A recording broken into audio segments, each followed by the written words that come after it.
are prone to becoming so attached to our characters and stories that we struggle to see why a passage may not be working. It takes another set of eyes to help us nurture our writing to full maturity. At Black Wolf Editorial Services, we strive to enable writers to develop and grow, shaping stories into masterpieces that can stand the test of time. Editing services are provided for all genres and all age categories. Services range from critiques of the short story through to line edits of the full-length novel and copy editing for those preparing for publication. We also offer assistance on generating a writer's bio for your websites, as well as help with those book blurbs and promotional material. We won't abandon you to the masses. We want to celebrate with you in your successes. Black Wolf Editorial Services, nurturing your writing into maturity.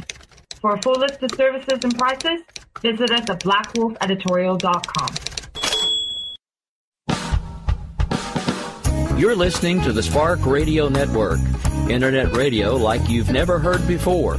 Innovation, creativity, and imagination are all said to begin with a spark. So fasten your seatbelt and take the ride of your life and listen for the spark.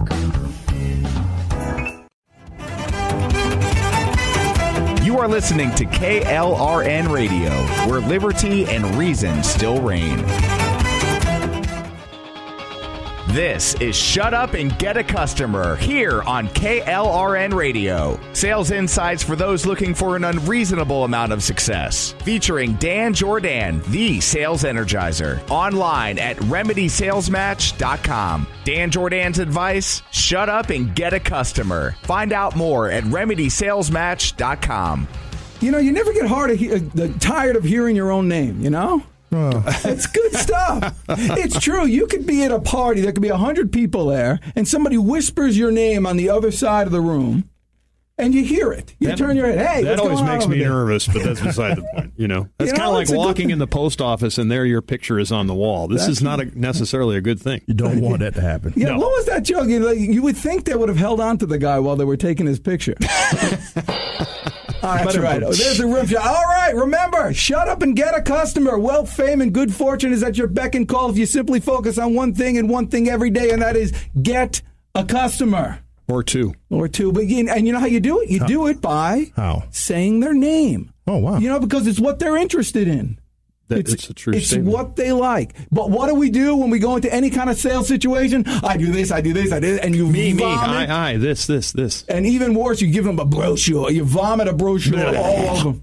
I'm serious. You could write bad stuff right in the middle of the brochure, and nobody will catch you on it. I haven't read a brochure in my life. For all you salespeople out there, I want you to run this. This is what you need to do. For all the last 10 people that you gave brochures to, tell them that you'll pay them $100 if they send it back. Oh, this is awkward. I'm sure they won't find it. It's in the garbage. They throw it out immediately. You know, well, maybe. What kind of... No, I have a story. You want a story? I have a story. Yeah, give me a story. Okay, so when I had the vending company, right, I had a very nice brochure. But my brochures are real simple, right? It's the keep it simple. I work on the billboard formula, like 6 words or less. Okay? Because people read 6 words and then they're done. Mm-hmm. So anyway, I was out doing that. I was cold calling and giving brochures out, 2.5 years later, I get a call. Here's the call. Hey, I got your brochure and we're interested in talking to you. And I was like, who is this? Did you get them as a customer? Yes, of course I did. Oh, that's good living. All right. But I'm just saying that it just depends. I'm not saying don't do it. I'm just make sure it's in regards to them. Obviously, you should have kept in touch with this guy. What kind of awful salesperson is you? Jim Rohn quote of the day. You ready for this? I'm putting on my glasses over my glasses. This is good stuff right here. Come on, give it to us. You ready? I'm ready. I'm trying to read. Okay, if you don't design your own life's plan, chances are you'll fall into someone else's. And guess what they have planned for you? Not much. Well, yeah, very true. That's good stuff. See, that's the whole reason to get into the sales business. Mm-hmm. You have control, right, Marquis? Yeah, you do. You have control. You got control, too. You're leaving us, aren't you? Well, yeah, we talked about it last week. Not last week. We spoke about it 2 weeks ago. But this is like a big event. In a radio show, he has the ultimate control because he controls the pots, and the pots control how much you can hear us. So yes. that's what it is. That's what right. pots mean. Well, you are the one. This is true. One serious moment here for all you listeners. This is true. Marquis, go ahead and look at the camera. Marquis is the one who makes these things go. I know. I actually am slightly prepared today. But most of the slightly. But most of the time, it's Marquis taking care of business. He even laughs at the stuff that isn't funny. I'm supposed to. No, he actually throws in a few good jokes himself. I like it. It's good. He gets paid for that. And actually, that's what I want to talk about today. Yes. And not necessarily jokes. I want to talk. I've come to the conclusion that the reason why some salespeople succeed and some fail is the ones that succeed are the ones that are able to engage. They're pleasant people. By the way, if you're not a pleasant person, if you're not a friendly person, get out of sales. I have people skills. Yeah. I am good at dealing with people. Can't you understand that? The type of, see, you can't get that kind of perfection anywhere else. You really can't, yeah. You got to engage. And the way I lead, what I do is I look for funny. It's not always funny. No. But I look for it. Anytime I'm in a situation, I'm going to find something and make some sort of comment. Not a joke. Jokes aren't all that good because what if the person knows the joke? Then you feel like an idiot, and they have to have that courtesy laugh. Yeah, yeah, like you do 30% of the time. That's Woody Woodpecker. No, that's a Minion. A Minion? Every time I play the Minion. Every time I play the Minion, we go over there. That's right, okay. Well, anyway, we're a little behind at times, that's what it is. But I have some ways, because there are some, people say naturally funny. Uh-huh. You know what I say to that? Balderdash, yes. Garbage. It's Garbage. complete and utter. It really is. It really is. It's the New Jersey there are garbage. people that are kind of jovial. There are people that are just kind of happy. But there are rules to comedy. There are rules to way to engage people that you're not going to insult them either by insulting them with the humor itself at them or insult them that they. Hell, I heard this joke in 4th grade. You're actually telling me a 4th grade. Can I give an example of this? You may. The other day we had some breakfast in the break room, and one of our lovely female employees here was getting some potatoes, and I said, "Do you need any more potatoes?" Very bad joke at the time. Terrible joke. I don't get it. She was eating. She was scooping potatoes, and I said, "Do you need any more potatoes?" Oh, okay. Yeah. Actually, the inflection is tough. The inflection. It was terrible. Yeah, you can't. You're married. How did you do that? Yeah, I know. I messed that one up. My God! Normally, that's an experience thing, right? really good at those impromptu jokes at times, and I completely bombed out. Well, you know what? That's good, and he admits it. That's good stuff. Well, because he had to apologize profusely. Yes. Did you? I apologized for like 3 days. Of course. I did. Really? Of course he did. Really? Your rear end doesn't look that big. I'm sorry. I had no intention of saying that. So, Larry. That's right. Now, Larry over here is really one of the prize salespeople that I've ever met. So I'm going to ask you. Oh, I'm a prize, all right. I'm going to ask you. Different What 3 things can people do? I actually almost spit when I said 3 things. Did you hear that?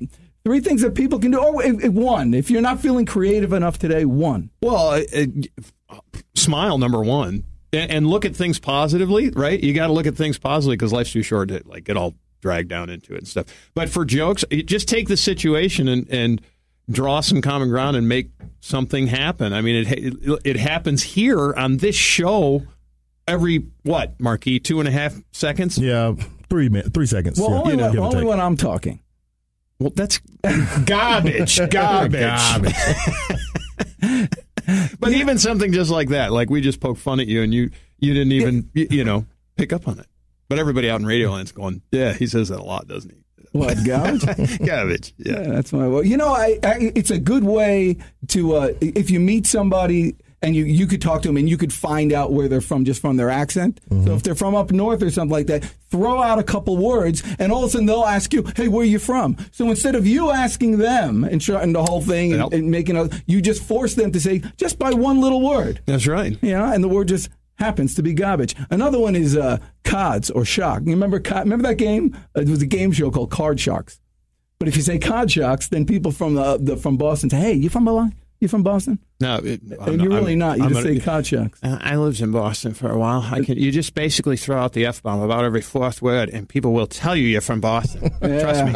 I'm not a cusser. I don't do that. That's it. So You've never been there, then. I got pulled over once, and it was a cop, and I got pulled over for this. I knew that there were cops up there, and so I was telling the other car, watch out for the cops. Or you flash them. No, flashing, taking your shirt off. Flash the lights. So you flash a light. So a cop pulled me over for flashing my lights. The best line ever. He comes in, he goes, "Who are you, Paul Revere?" Isn't that good stuff? I thought it was great. I laughed so much, and they kind of let me go.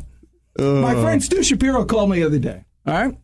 And he tells me, I'm thinking about this because of the car, and he said he heard something. He said there's this guy in his red Corvette gets pulled over by a state trooper for speeding. Oh, there's a surprise. Right, in a red Corvette. Imagine. Keep going. And the state trooper comes up to him and says, listen, if you can give me a good reason why you were speeding, I'll let you go. And so the guy says, honestly, he goes, my wife ran off with a state trooper. And when I saw you behind me, I thought you were going to bring her back. Oh. Come on. That's good stuff. Oh, God. It's a good thing you have a day job, as I like to say. It's a good to keep your day job. Even a groan is good enough because, and that's the rule. So here's the thing. If you want to improve your funny, this is what you do. You find out why things are funny. How you do that? You go to comedy clubs. Get some books on, these simple rules. Words that end with a hard letter, like a K, are funnier than words that don't. So the word like bark is funnier than rough. I don't know why. It's a stronger word when it ends with a hard letter. So use that stuff. Go to comedy clubs and don't just laugh. It's okay to laugh, but take notes. How do they set up their jokes? And remember them. My dad used to tell me this. How many minutes we got? 2. That's what that. I'm not stretching. It's just that I need to know how long to make this story. By the way. Very nice. I'm not a crook. I'm not a crook. That's right. My dad told me a few things. Your dad told you a lot. He told me a lot, but my things I've always remembered. And he said, listen, Danny, in life you need only a few things. Whenever you go out to a place, you need to have a few things in your pocket. You need a couple of magic tricks card tricks that you could do anytime. You should be able to juggle. For whatever reason, if you have 2 apples and a banana and you can juggle them, you're the hit of the party. You need to have 2 jokes that you have in your back pocket that you could use anytime. For years, I've been using a guy walks into a psychiatrist's office. He's completely wrapped in saran wrap. Psychiatrist looks at him and says, I can clearly see your nuts. Now that joke works in just about any environment. Except a psychiatrist at convention. But you have to have a couple in your back pocket just to use little one-liners like that. Because someone gives you something there you can work with. So that's what I'm going to tell you all to do right now. When you leave this show tonight, I want you to get 2 jokes. I want you to practice them on your kids. And when we get back, we have something very special for you, a new addition to the show. In the meantime, check out my site, Dan at RemedySalesMatch.com. Find me on Facebook and Twitter at DJ Jordan. And I look forward to dominating the next segment. See you soon. Is debt beating you down? You need discipline. You need the Debt Ninja. If you've been caught in a financial trap and need to be set free, then you need the Debt Ninja. Want to stop those harassing collection calls, start saving thousands in interest and fees, and get out of debt fast? Then you need to call the Debt Ninja. The Debt Ninja will find the best companies across the country that will help you consolidate all your bills into one easy payment, reduce your payments by 30 to 50%, and get you out of debt fast. If you have unsecured debt of $10,000 or more, such as credit cards, loans, or medical bills, call the Debt Ninja for a free 15-minute consultation. Call 800-826-1246. 800-826-1246. That's 800-826-1246. Call today. The Debt Ninja. Tired of paying outrageous prices for Viagra? Well, we have great news for you. Now you can finally get Viagra at huge discounts. Healthy Man allows you to save up to $500 on Viagra. Why pay U.S. pharmacy prices of $15 per pill or more when you can get Viagra for less than $3 a pill? Call today and get 40 Viagra pills for only $99. This can cost as much as $600 at your local pharmacy. You can't afford not to call us. If you want Viagra at the lowest prices, never pay $15 a pill pharmacy prices again. Get Viagra for less than $3 a pill. Call 1-800-516-7602 today and save up to $500 and get 40 pills for just $99. Healthy Man is fast, easy, and affordable. Operators are waiting at 1-800-516-7602 to take your call right now. Call 1-800-516-7602. That's 1-800-516-7602. Again, 1-800-516-7602.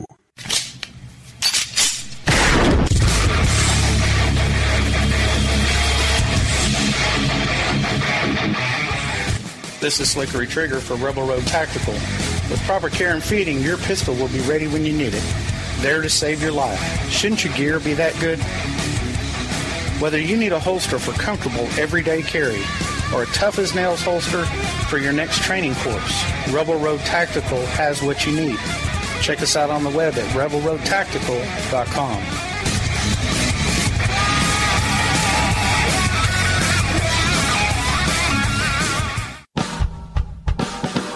You're listening to the Spark Radio Network, Internet radio like you've never heard before.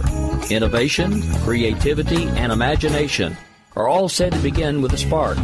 So fasten your seatbelt and take the ride of your life and listen for the spark. Now, on to the next segment. Here's your host, Dan Jordan. I need to talk? Yes. I mean, imagine setting me up to talk. That's one thing. Isn't that your job? My sister, it was funny. I was, I was doing a speech. I had some speech, and I occasionally get paid for these things. And my sister was like aghast at the whole idea. She goes, people pay you? To talk? And I'm thinking to myself, yeah. So I told her. My whole life. Why? What's your point? Says, she goes, it's funny. She goes, I can hear you for free and I don't listen. That's what people are. I'm going to wear that button out today. That's not a joke. That's a true story. That's the whole idea. True stories give much more comic relief than do jokes. They do. And there's always situational comedy, right? That's right. And that's what you need. And if you look for it in your sales environment, it's always there. So Wendy Koch over there before was talking about my high school, my speech for my high school something. What was I? She said graduation. You were the president. Yeah, I wasn't a president. It was even worse. First of all, here's the story. I ran for treasurer. They were going to let you handle money? I ran for treasurer. The reason why I ran for treasurer is because nobody was running against me. Oh, there we go. Now we know why. And I didn't really high percentage. I really didn't want to win, but before you can get elected, you have to give a campaign speech. So even then, I knew that. I mean, that's what I was. It was totally going to be a comedy show. That was my whole idea. So I went up there, but what I found out is before you give your speech, the teachers need to approve it. Right. So you were toast. Right. So I wrote a speech for the teachers, and then I delivered something completely different. Oh, you're one of those guys. And it started with I have a dream. Anyway, long story short, not only was I not class president, but I got disqualified. So I'm the only person in Fair Lawn High School history that ran for office unopposed and lost. Politics is not your forte. All right. Unopposed and lost. But after all these years, you know who was the treasurer? No, I have no idea. Neither do I. Nobody knows. And nobody cares. And nobody remembers any other speech. What they remember is the Deej standing up there saying, I have a dream, and going crazy, and people screaming hallelujah in the stands. It was unbelievable. It's the greatest thing ever. By the way, another story in regards to that. Mm-hmm. Oh. I'll tell you why I got there. 2.5 years earlier, I had watched Robert Buxbaum give a speech. And he started and I was sitting in the audience, and I was watching him, and I saw the whole school there, and I thought to myself, this is great. I'm going to give a speech on it. And Robert Buxbaum started his speech. I remember it started like this. He said, "This is a cantaloupe." He was holding a cantaloupe. "This is a cantaloupe. You can squeeze it to see if it's ripe. Unfortunately, you can't do this with a candidate." And then he went on with his normal speech. But I thought it was so good that I went home that day in 9th grade and I wrote the speech I was to deliver 2.5 years later. Well, unopposed. And lost. All right, you know what? Anyway, we were doing something. We were talking about selling, not speaking. You know what time it is, Larry Towner? It's time for our new segment, and why don't you tell us what it is, Marquis? I think it's called the Sales Story of the Week. Hit it. And now, the Sales Story of the Week. It's so good. You know what's good about that? He actually said "the week." He said "the week."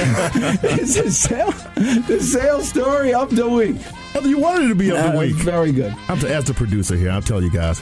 This is tough dealing with us. We get it sometimes. This is actually a good. Larry, has there been a time in your sales career that you morphed from the pusher, the going like that, to the receiver of better customers?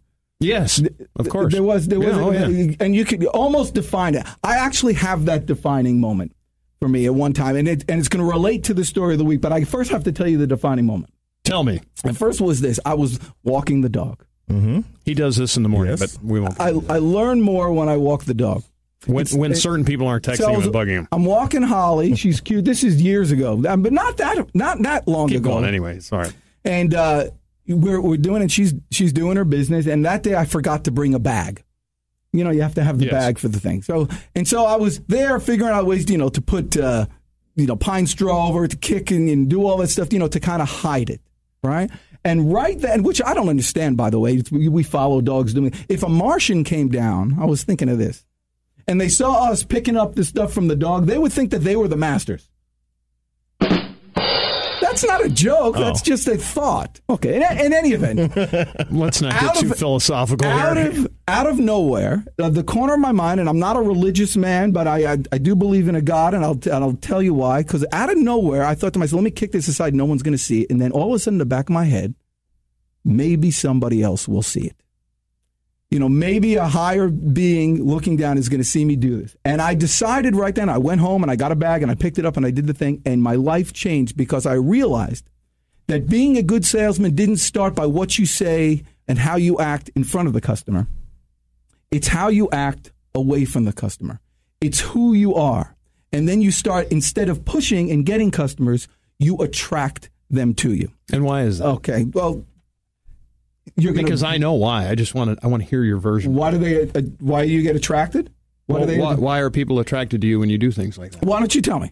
Well, the basic reason is that if you work in the best interest of your customers, which is what you're talking about, if you're not just trying to sell them something, but you're actually working in their best interest, if your product and service matches what they need and or you can supply it, they will come to you. It's not the other way around, and you develop that reputation of being an honorable, honest guy. And it's called integrity, and integrity happens what you do and how you talk to yourself when nobody's watching. That's integrity, and that's what matters. And let me ask you a question. Do you like to do, and Marquis, I'll ask you too, do you guys like to do business with people that are of high integrity, that if they tell you they're going to do something, it gets done? Yes.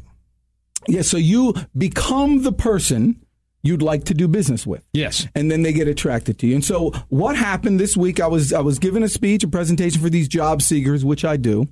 And one woman was in the room there, and she was asking me, how can I get a job? And I knew this woman. I knew this woman deeply. And I said, and I talked to her, and there's something, and I remember why. Because this woman kicked me out of her office. I remember I was cold calling maybe a year ago or something like that, and I walked into a place, and I don't normally remember, because I have fun when there's no soliciting sign and you don't belong here. I have a good time with that. I have no problem with that.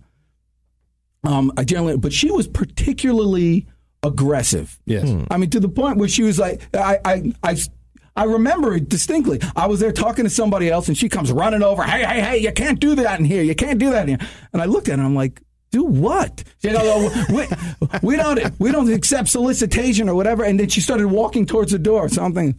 I'm not following her. So I'm in this situation where she's outside the door trying to wave me over. And I look at her, I say, you know what, ma'am? in all fairness, you're going to have to kick me out. I go, I'm not following your lead. You're going to have to say, get out of here to me. And so I'm in, and she was like, crowd is looking and all this stuff. And I'm usually I'm prepared for something like this, but this one was, it was kind of nuts. And I said, I go, how do you get your business? And she goes, well, we get it through referral. I go, you're a real estate office. You're telling me you don't have to. Anyway, so this is the person. So now she's out of a job. And she comes to me in my speech after the whole thing, walks up to me afterwards and says, what do I need to do to get a job? You know what I told her? I'm waiting because there's a lot of things. Keep going. I want to hear what you say because I know what I would. I said, to be honest with you, ma'am, I know exactly what you need to do. You need to start picking up poop.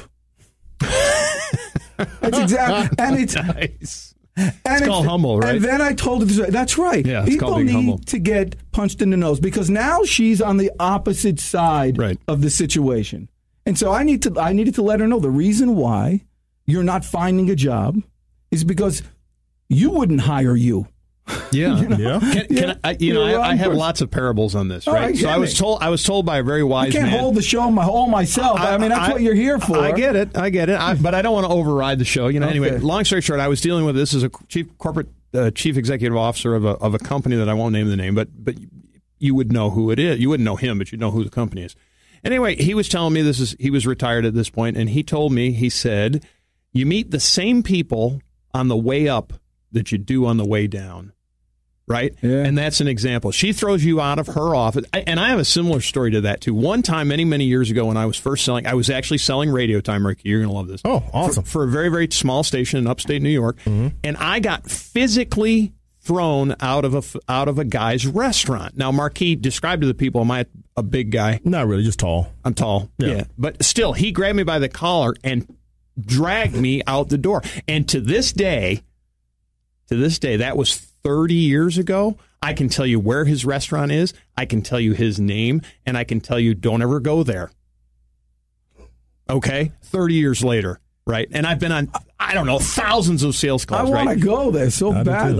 He can't still be there. I don't know if he's still there, but I can tell you that all these years, right? So the point is treat everybody right because you never know. You don't know. Marquis could be at NBC next year. And he's going to say, I know these two guys in Atlanta. Or at least one. Yeah, at least one. Well, I do have a lot of business cards in my pocket. So. Yeah, there you go. That's very good. Well, the point is, everybody needs, these shows here are basically little sales seminars. Everybody needs consistent, ongoing training. It's just little stuff. You need to hear it all every day because, sometimes you're just in a bad mood. Sometimes you really, right. But you know what? A good salesperson, someone with good humor, someone who's looking for the funny in things, someone who's doing all that stuff realizes one very important fact, another thing my dad may not have told me. And that is it's your moral obligation to make the people that you meet feel better after meeting you than before. Yep. The people that you come in contact with, you have no business sharing your ugly, harmful feelings on the rest of the world. Your job is to make the place a little better, not worse. And the way to do that is to go to my website, RemedySalesMatch.com. Sign up for the newsletter and do it now. You need it, and you got to get on this list. You'll feel so good about yourself. It's great training. If you want to check out me with other things, what do you have to do? Go to Facebook at Dan Jordan Sales Coach or on Twitter at DanJordan.com or something like that. Don't ask me. I don't. My friend Larry Towner, say goodbye. Bye. All right, I'm the Deej, and we'll see you guys next week. Thanks for listening. Writers are prone to becoming so attached to our characters and stories that we struggle to see why a passage may not be working. It takes another set of eyes to help us nurture our writing into full maturity.